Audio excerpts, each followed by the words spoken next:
계속해서 다음 주제 자세히 들여다보겠습니다. 금융소비자보호법 시행된 지 이제 2달이 지났습니다. 시행 초기에 있었던 혼란은 다소 가라앉은 것 같은데요.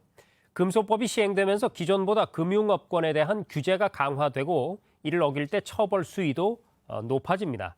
그런데 일각에서 이런 규제와 강화된 처벌로 인해서 현장의 분위기가 너무 위축됐다면서 우려의 소리를 내고 있습니다. 금융위원회 금융소비자정책과의 홍성기 과장과 자세한 내용 짚어보겠습니다. 과장님 안녕하세요. 네, 안녕하세요. 네, 우선 금소법 시행으로 강화된 주요 규제와 처벌, 어떤 내용들이 담겨 있는지 간략하게 설명을 좀 해주시죠. 네, 금소법은 그동안의 일부 상품에만 적용되던 판매 행위 원칙을 전 금융상품에 확대 적용함으로써 소비자 보호를 강화했다는 데 의미가 있습니다. 즉, 새로운 규제를 많이 도입했다기보다는 은행, 보험, 증권 등 각 업권별 법률을 통해 가지고 개별적으로 운영되어 온 소비자 보호 규제 간의 형평을 맞춘 것입니다. 예를 들면 적합성 원칙, 적정성 원칙, 설명 의무, 이와 등과 같은 이런 6대 판매 원칙 이런 부분들이 균형 있게 맞춰진 것이고요. 이 과정에서 일부 금융 상품 내지는 업권에 대한 판매 규제가 강화된 것으로 여겨질 수 있겠습니다.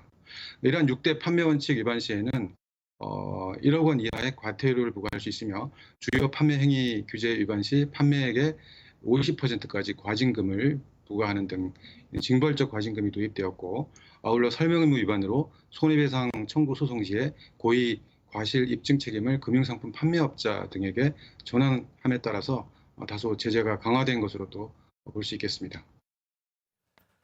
자, 이렇게 신설되거나 강화된 규제로 인한 혼란을 방지하기 위해서 금융당국에서는 지난 26일이었죠. 신설 또는 강화된 규제와 관련해서 비조치 의견서를 의결했는데요. 자, 과장님, 이 비조치 의견서가 어떤 건지 궁금하고요. 또 여기에 어떤 내용이 담겼습니까? 네, 비조치 의견서 영어로는 No Action Letter라고 하는데요. 이건 금융회사가 영업행위와 관련해서 특정 법 규정 준수에 어려움이 있는 경우에 금융당국이 해당 법 규정 관련 영업행위에 대해서는 제재를 하지 않겠다라는 의사를 표시하는 문서를 말합니다.